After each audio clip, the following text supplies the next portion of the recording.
Good morning students. Political science की आज की क्लास में आपका अभिनंदन। आज हम बीए पार्ट 2 पेपर 2 में द यूनियन एग्जीक्यूटिव संघीय कार्यपालिका में भारत के राष्ट्रपति के निर्वाचन की प्रक्रिया को डिटेल में समझने की कोशिश करेंगे। भारत का जो संविधान है उसने जो है भारत को एक डेमोक्रेटिक रिपब्लिक स्टेट की घोषणा की है। रिपब्लिक मतलब यहाँ का जो हेड ऑफ द स्टेट होगा वो इनडायरेक्टली इलेक्टेड होगा जनता से। भारत के अंदर हेड ऑफ द स्टेट कौन है? तो भारत के अंदर जो एग्जीक्यूटिव का हेड है वो है द प्रेसिडेंट ऑफ इंडिया। और यह जो प्रेसिडेंट ऑफ इंडिया है इसकी जो चुनाव प्रणाली है वो एक डिफरेंट चुनाव प्रणाली है। यानी भारत के अंदर जो एक राष्ट्रपति है उसका जो है निर्वाचन वो अप्रत्यक्ष प्रणाली से किया जाता है। आज हम इसका जो एक पूरा एक निर्वाचन सिस्टम है उसे डिटेल में समझने की कोशिश करेंगे। इस फोटो के द्वारा आप ये समझिए कि भारत के अंदर जो राष्ट्रपति का निर्वाचन है वो जनता के द्वारा प्रत्यक्ष रूप से नहीं किया जाता। उसका निर्वाचन एक निर्वाचक मंडल के द्वारा किया जाता है। इस निर्वाचक मंडल के अंदर सदस्य कौन होते हैं? इसके अंदर सदस्य होते हैं निर्वाचित सदस्य संसद के, यानी लोकसभा और राज्यसभा के निर्वाचित सदस्य, और जो है राज्य विधानसभा के निर्वाचित सदस्य। तो जो नॉमिनेटेड मेंबर्स होते हैं लोकसभा राज्यसभा के या इवन जो राज्य विधानसभाओं के, वो जो है निर्वाचक मंडल के सदस्य नहीं होते। भारत के राष्ट्रपति के जो निर्वाचक मंडल के सदस्य होते हैं वो सबसे इम्पोर्टेंट चीज़ समझियो बच्चों, वो इलेक्टेड मेंबर्स होते हैं लोकसभा और राज्यसभा और स्टेट लेजिस्लेटिव असेंबलीज के। आर्टिकल 54 के अंदर जो है राष्ट्रपति के चुनाव को जो है वो डिटेल में समझाया गया है।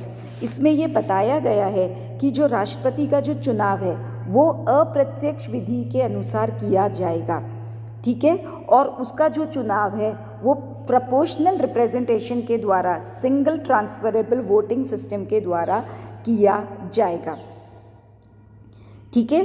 तो यह जो चुनाव है राष्ट्रपति का वो प्रोपोर्शनल रिप्रेजेंटेशन के द्वारा सिंगल ट्रांसफरेबल वोटिंग सिस्टम के द्वारा किया जाएगा, जो कि एक इलेक्टोरल कॉलेज के द्वारा किया जाएगा। इस इलेक्टोरल कॉलेज के सदस्य कौन होंगे?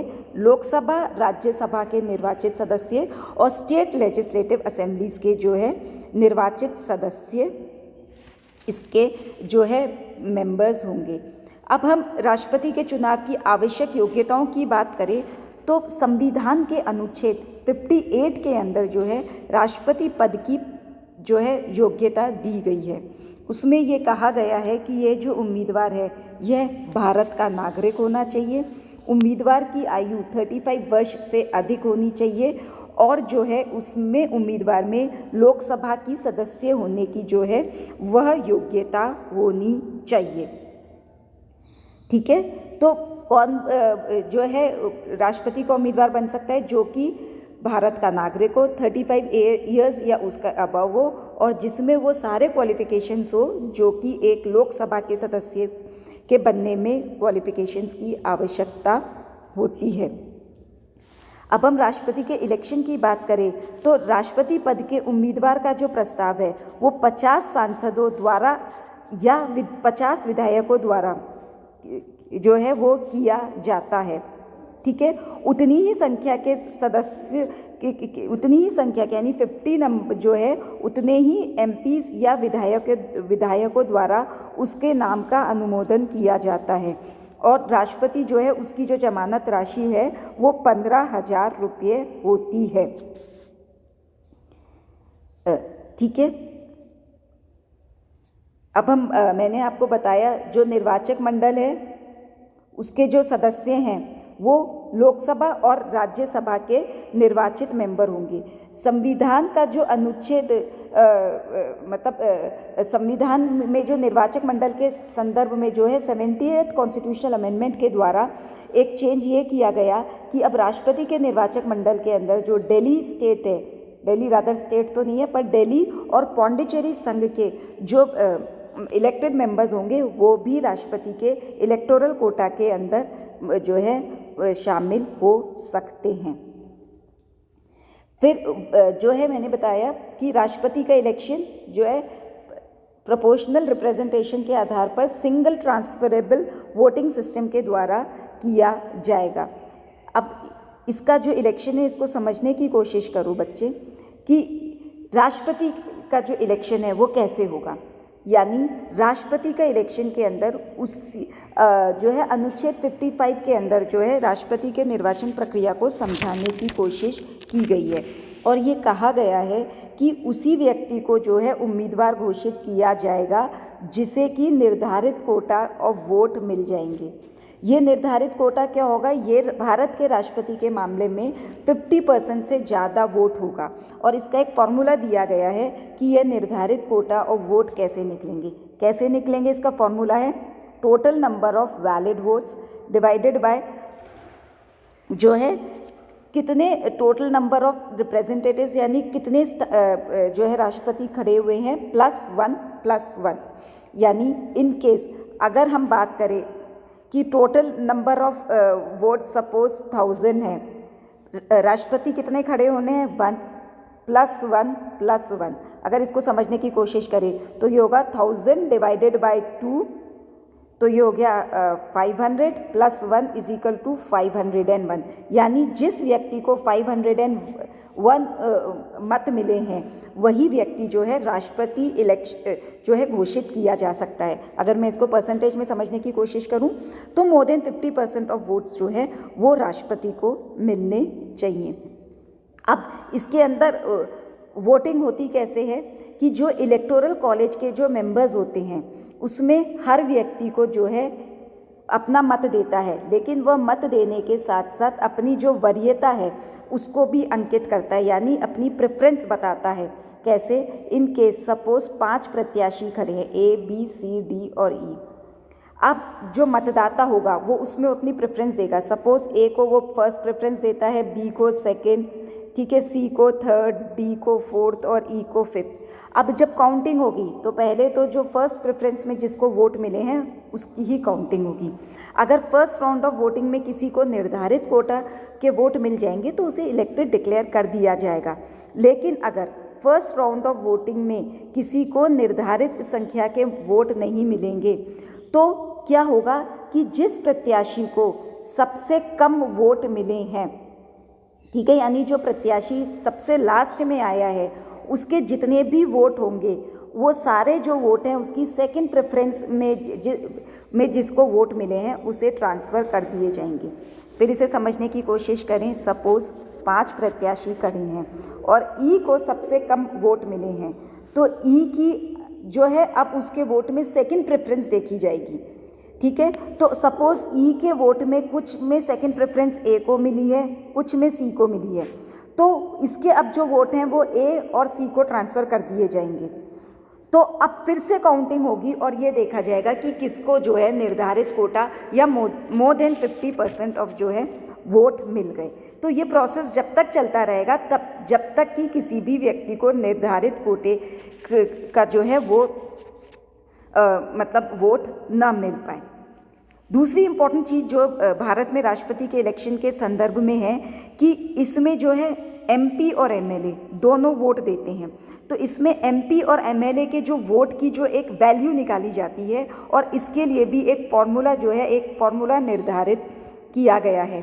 अगर हम MLA के वोट की बात करें तो MLA के वोट को निर्धारित करने का जो फार्मूला है वो है राज्य की कुल जनसंख्या या राज्य के जो विधानसभा के निर्वाचित सदस्य हैं उन्हें जो है 1000 के द्वारा से जो है वो डिवाइड कर दिया जाता है, ठीक है। इसी तरह से संसद के सदस्यों की भी जो है वो एक जो है एक वोटिंग मतलब वोट की जो वैल्यू है उसे निर्धारित करने का भी एक जो है फॉर्मूला है। वह फॉर्मूला है राज्य व संघीय क्षेत्रों के विधानसभाओं के सदस्यों के कुल वोट्स, ठीक है, यानी टोटल जितने भी MLAs के वोट हैं उसको डिवाइड कर दिया जाता है संसद के जो टोटल मेंबर्स हैं, ठीक है, यानी total votes of elected MLAs divided by total votes of elected MPs, ठीक है। तो इस फॉर्मूले के द्वारा जो है MP के वोटों की वैल्यू डिटरमिन कर दी जाती है। ठीक है। अब अगर हम बात करें कि जो प्रेसिडेंट है उसका टर्म क्या होता है, तो प्रेसिडेंट का जो है वो टेन्योर जो है संविधान द्वारा 5 वर्ष के लिए जो है निर्धारित किया जाता है। 5 वर्ष से पूर्व या तो वो त्यागपत्र देकर, त्यागपत्र किसे देगा, उपराष्ट्रपति को, या इम्पीचमेंट प्रोसीजर द्वारा उसे हटाया जा सकता है।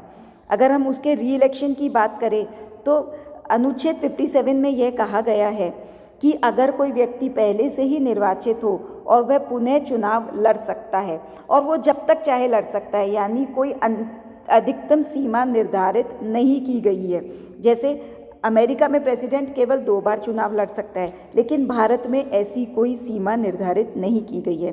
भारत का जो फर्स्ट प्रेसिडेंट थे डॉक्टर राजेंद्र प्रसाद, उन्होंने एक प्रेसिडेंट स्टैब्लिश करने की कोशिश करी, जिसमें उन्होंने 2 बार राष्ट्रपति बनने के बाद तीसरी बार राष्ट्रपति बनना स्वीकार नहीं किया। मैंने अभी आपसे बात की थी इम्पीचमेंट प्रोसीजर की, कि राष्ट्रपति को जो है इम्पीचमेंट प्रोसीजर के द्वारा हटाया जा सकता है। संविधान के जो आर्टिकल 61 है उसमें इस इम्पीचमेंट प्रोसीजर को बताया गया है। उसमें बताया गया है कि अगर इम्पीचमेंट का प्रस्ताव लोकसभा या राज्यसभा में पेश किया जा सकता है और ऐसा प्रस्ताव सदन के 1/4 सदस्यों के द्वारा 14 दिन पहले दिया जाना आवश्यक है, और यह प्रस्ताव यदि 2/3 के बहुमत से पारित हो जाता है तो इसको सेकेंड हाउस में भेजा जाता है। सेकेंड हाउस जो है वह जांच करती है, और जांच करने के बाद अगर वो इस प्रस्ताव को 2/3 बहुमत से पारित कर देगी तो महाअभियोग का प्रस्ताव जो है वो उसे स्वीकार माना जाएगा। लेकिन भारत के अंदर किसी भी राष्ट्रपति को अभी तक महाअभियोग के प्रस्ताव के द्वारा हटाया नहीं गया। आज हमने भारत के राष्ट्रपति की जो एक निर्वाचन प्रक्रिया है उसे समझने की कोशिश करी। उसकी जो निर्वाचन प्रक्रिया है भारत के राष्ट्रपति की, वह निर्वाचन जो है प्रोपोर्शनल रिप्रेजेंटेशन के द्वारा सिंगल ट्रांसफरेबल वोटिंग सिस्टम के द्वारा किया जाता है। भारत का राष्ट्रपति की देखो, पहली बात, भारत का जो राष्ट्रपति है उसका निर्वाचन है इनडायरेक्ट इलेक्शन है।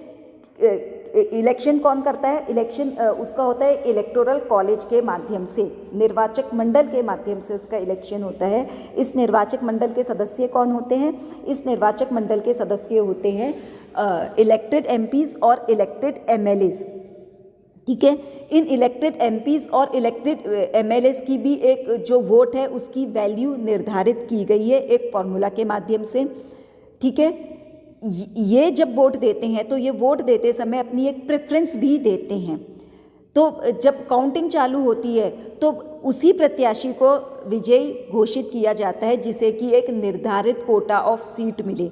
वो निर्धारित कोटा होता है मोर देन 50%, लेकिन उस कोटे को निकालने का भी एक फॉर्मूला है, यानी जिस व्यक्ति को वो निश्चित कोटे के मत मिलेंगे वही निर्वाचित घोषित होगा। अगर फर्स्ट राउंड में किसी को उस निश्चित कोटे को जो